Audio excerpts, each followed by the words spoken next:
Good morning to all. Hope you are keeping well. We were discussing about thermodynamics. First law of thermodynamics statement and its mathematical form we have already discussed. So now we'll move on to the further topic, that is another useful state function. So all these things, whatever internal energy, work, heat, whatever work, heat are path function. So what internal energy, all these whatever we have discussed. So we are going a little ahead in the concepts or little ahead in the topic. That is one more state function we are going to discuss. So according to first law of thermodynamics, so I have not named that one. So as and when we'll discuss, we'll try to name it out. Okay. So according to first law of thermodynamics, according to first law of thermodynamics, what is the mathematical form of first law of thermodynamics? It is delta U is equals to Q plus W. Let us solve for Q. Q is equals to W. It is minus W plus delta U. Okay. So Q is equals to delta U minus of minus P delta V. W is nothing but P delta V. So we can write it as delta U. It is plus P delta V. This is from first law of thermodynamics. Clear?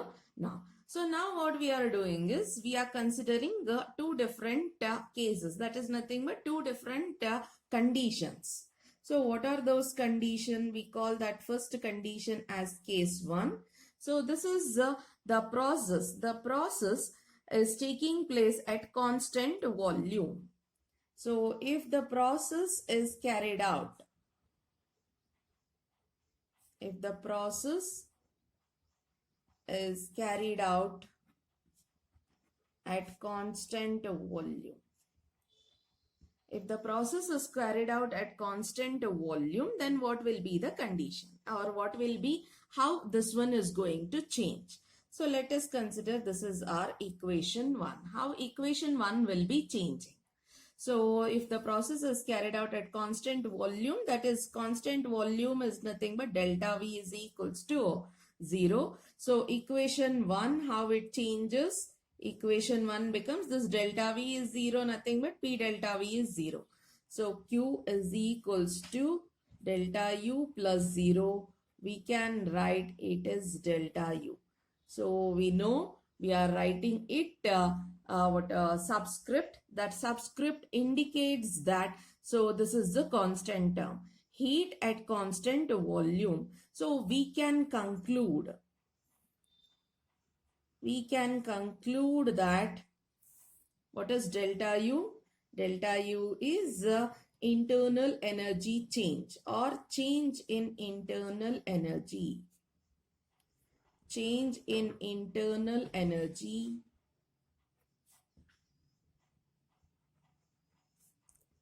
is equal to heat is positive. So heat absorbed. So what heat absorbed or evolved, we can tell. It is based upon the process. Heat absorbed or evolved by the system at constant volume. What is Q? Q is heat absorbed by the system or evolved. If it is positive, it is absorbed. If it is negative, then it is evolved. It is based upon the value what you are going to get at constant volume. So this is a very important condition. So that is internal energy, important condition. So internal energy change is equal to heat absorbed or evolved by the system at constant volume. So remember that one. Next, likewise, we have next one more case. This is case 1 we have discussed. Let us discuss about case 2. So if the process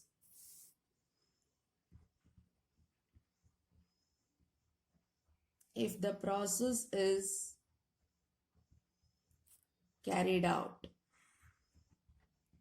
at constant pressure. If the process is carried out at constant pressure, then how this is going to change, or what will be the changes, or what we can draw from this we shall see. So that is heat at constant pressure is equals to, that is the first equation, first law, whatever we have done, the first law. So that equation only I am considering. So Q is equals to delta U plus P delta V. So they said that pressure is constant. So we don't have any delta P here. So that's why if constant pressure means delta P will become 0. We don't have any constant pressure over here. So we can, we'll write these two things elaborate. We'll elaborate it and we'll write it. So QP is equals to, what is delta U? Delta U is equals to U2 minus U1. That is final internal energy minus initial internal energy. Likewise, pressure. So pressure term delta P is is equals to 0. Change is 0. Pressure will be, some amount of pressure will be in the system. So whenever we say that temperature is constant, delta T is 0. T is not 0. T is a constant value, some amount of temperature, like that here also. So pressure is constant. That doesn't mean that change in pressure, change in pressure only is 0. Pressure is not 0. Okay. So some amount of pressure will be there in the system. So P will be there. Delta P only is 0. Delta V we can write it as V2 minus V1. Clear? So now a little rearrange. We'll rearrange it little. So U2. So it is what all U2 terms together. That is PV2. Minus sign will take it separately outside. So that it becomes U1. U1 plus PV1. It is QP this side. Clear it is? So that is nothing but U, internal energy, we have pressure and we have volume. You can observe here also in this term also an internal energy is there. An internal energy is there, pressure is there and volume is there. Pressure is involved, volume is involved. And all these are state functions. All these are state functions. Clear? So the quantity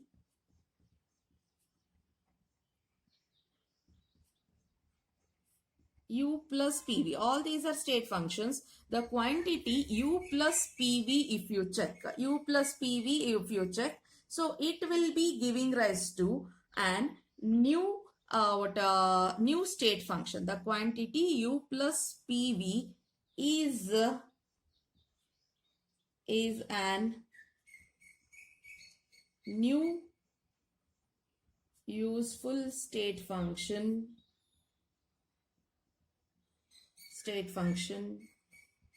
called as heat content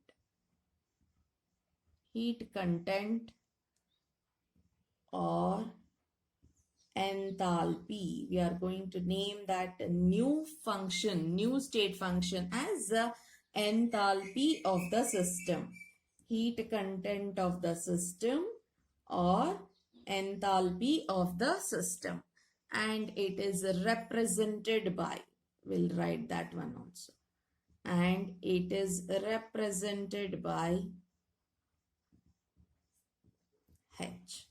We are going to represent that new state function as H. So H is equals to U plus PV. Clear? So this is our equation 2 we have considered. So how equation 2 will change? So equation 2 is QP. Can we write this one as H2? Because all these are two terms, final terms. P is a constant, U2 and V2. So that's why we have written that one as H2 minus H1. This is U1 plus P1. I have written that one as H1. So H is what? U plus PV. So U plus PV. Here also U plus PV it is. So it is two terms. So that's why it is H2. It is one term. So that's why it is H1. H2 minus H1. Can we write that one H2 minus H1 as delta H? That is already we have seen. So final minus initial is nothing but changing term of that particular property. Changing term of that particular property. Clear it is? So we named. So in our heading also will change another useful function, another useful state function, and that another useful state function we are naming as enthalpy. We are naming that one as enthalpy. And we got a formula also for that. So what delta H or change in enthalpy is equals to heat absorbed or evolved by the system at constant pressure. So general statement will mention. So enthalpy change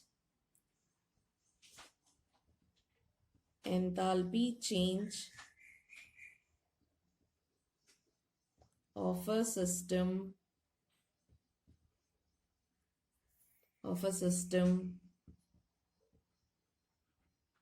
is equal to heat absorbed or evolved by the system at constant pressure. So we'll define it, how to define that enthalpy we shall. So this is the one more important, very important condition.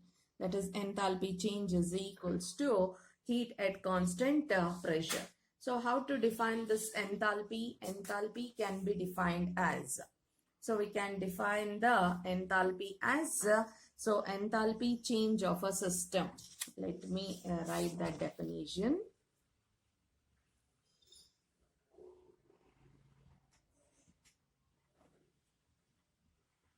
Enthalpy change of a system is equal to the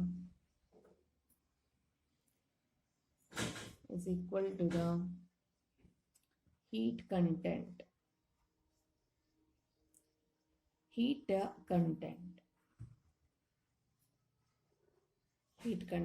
of the system. So total heat content of the system is called as enthalpy. So we can say that. So we can define that one as total heat content of the system. Clear? Or we can also define that one in one more way, that is energy stored in the system. Energy stored in the system. So what is internal energy? Internal energy is total energy which has been present in the system is called as internal energy. Total heat content of the system is called as enthalpy. Don't get confused. Energy that is stored in a substance is nothing but internal energy, and heat content, total heat content of the system, so which is available for the conversion into heat is called as enthalpy. So we'll write that definition. Enthalpy is nothing but the energy stored.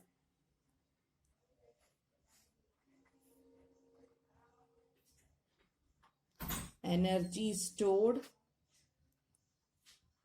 within the system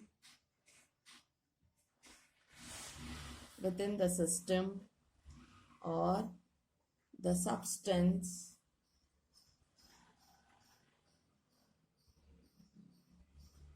that is within the system or the substance that is available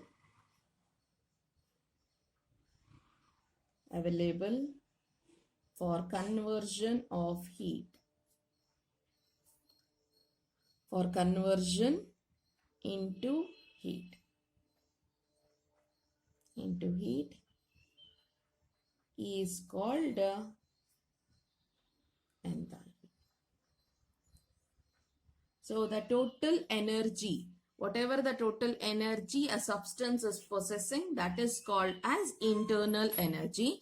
If from that energy, how much amount of energy can be converted as heat, that is what called as enthalpy. I hope it is clear now. So how much amount of energy is being able to be converted as heat, and that is called as enthalpy. So whatever the energy stored, whatever the energy, total amount of energy stored in the system, that is called as what internal energy. Don't get confused. So enthalpy is nothing but the amount of energy which you can able to convert that one as heat during the process is called as enthalpy. Clear? Now, so enthalpy we have what I have already written, H is equals to U plus PV. Apply the changing term on both the sides. That is, apply delta on both the sides. Clear? Apply the changing term or apply delta on both sides.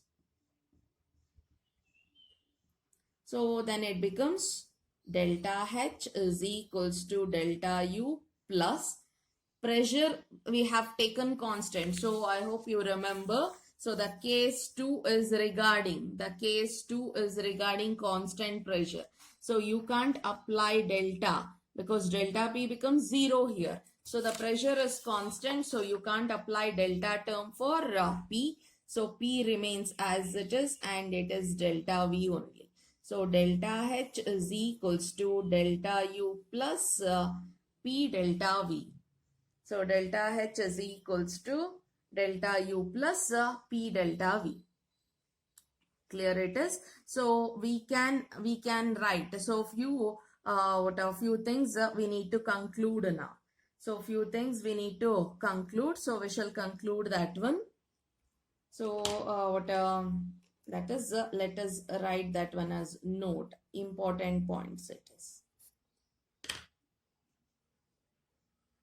First thing, that is internal energy and enthalpy.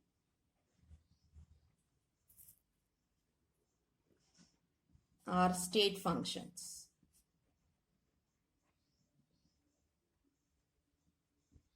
Second one, that is heat at constant volume is equals to internal energy. Heat at constant pressure is equals to enthalpy, change in enthalpy. So next, third point. So exact value of U, same thing.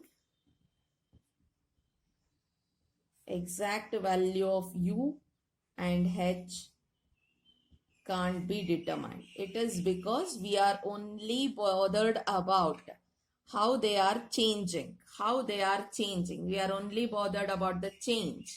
So initially how much it was, finally how much it is. We are not bothered. We are only bothered about the changes taking place in the system or the substance. We are not bothered about the exact value, because exact value includes many number.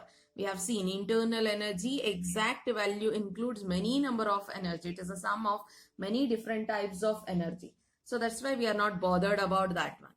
Clear? Next. So next, if you check. So if you check a cyclic process. In a cyclic process. So let us consider an example of cyclic process.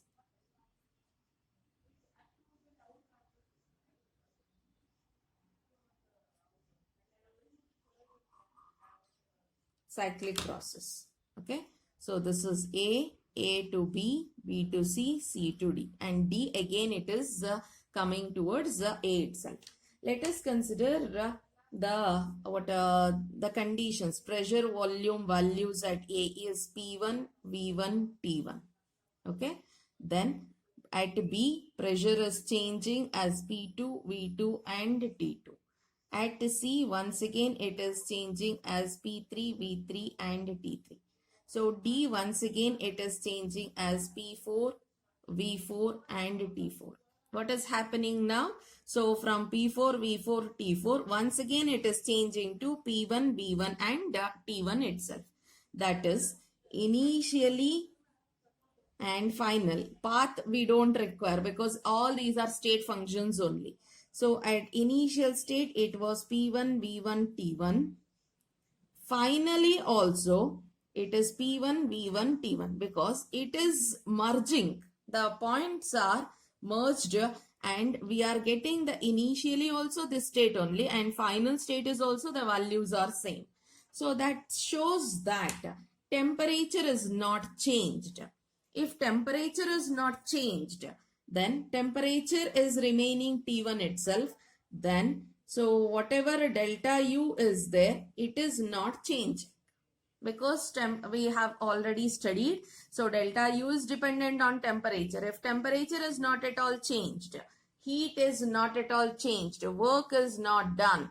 So initial statements, all these are the conditions. Then delta U is equals to 0. If delta U, because volume, you can observe here, what is delta H? Delta H is equals to delta U. Delta U becomes 0 now. Okay. Now, pressure is some amount, constant value. So, what is delta V? Delta V is same. It is V1. Here also it is V1. There is no change in volume. Then this term also becomes 0. Delta V is 0. Delta U is 0. Automatically, what happens to delta H? Delta H is also 0. So, this is one more important condition. In a cyclic process, delta U becomes 0 as well as delta H becomes 0. It is because delta U is 0, there is no change in temperature. In the initial state also temperature is T1, final state also temperature is T1 only. That is nothing but, so it is a cyclic process, it is coming and it is reaching the initial state as it is. So that's why delta U is 0, there is no change in the heat or work. Delta U is 0 because delta U is 0, delta H is also 0. Clear? These are the few important points. Relationship between delta H and delta U. So already delta H and delta U, how they are related, how we can relate for an equation we shall see. So delta H is equals to delta U plus P delta V. So let me write this P delta V as delta U plus P V2 minus V1. We can write that one as delta U plus PV2 minus PV1. Clear? So it is pressure is constant. So that's why it is PV2 minus PV1. V1 is the initial volume and V2 is the final volume. So from ideal gas,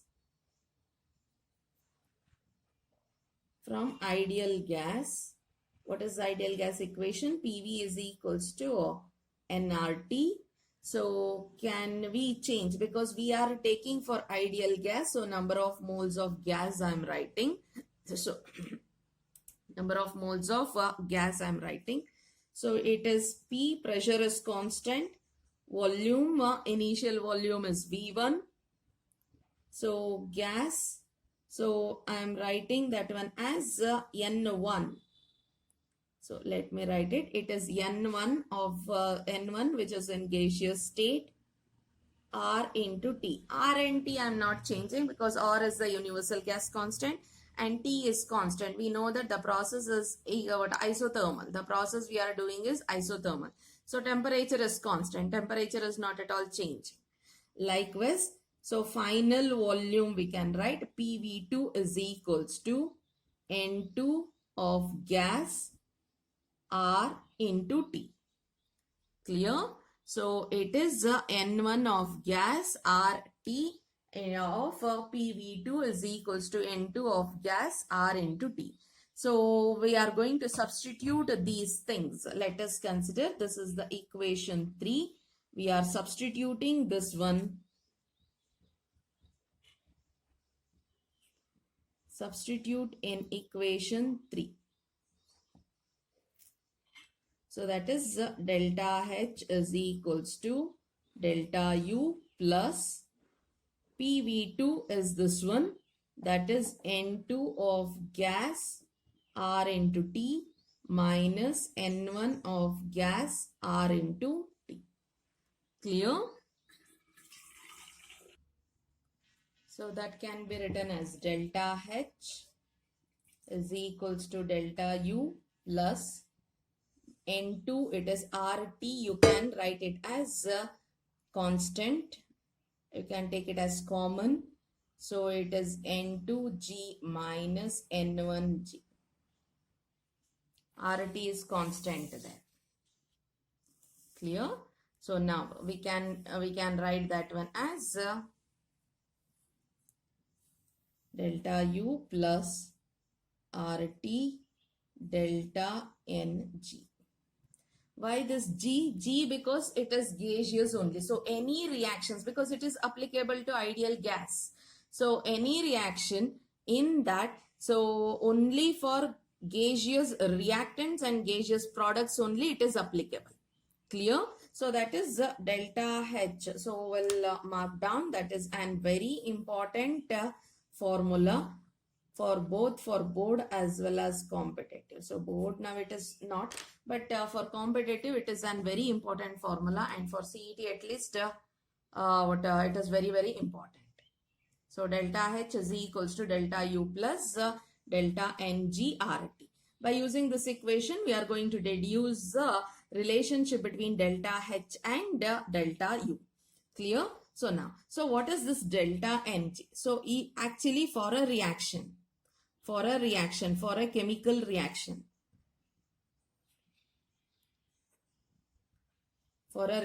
delta NG is equals to number of products, gaseous products minus number of gaseous reactants. Clear? So that's how you are going to calculate delta NG. Delta NG is calculated by using this method. So number of gaseous products minus number of gaseous reactants. Suppose our delta Ng is 0. Let us consider if delta Ng is 0. If delta Ng, these are the cases what I am writing. So that is case 1. If delta Ng is 0, then what happens? Delta Ng is equals to 0. Then delta H becomes equal to this entire thing becomes 0. Then our condition is delta H is equals to delta U. Clear? So when it can be 0, let us take an example. So let us consider the reaction giving rise to 2HI. It is also a gas. Clear? Now, delta Ng you need to find it out. So that is number of gaseous products. How many number of moles of gaseous products are there? 2 moles of gaseous products we have. These are the products, 2 moles we have. So it is 2 minus reactants you should consider. This is also gas, this is also gas. So that means that it is 1 plus 1. It is 2. That is equals to 0. So if delta Ng is equals to 0, then delta H is equals to delta U. Clear? So likewise, we have some more condition. Case 2.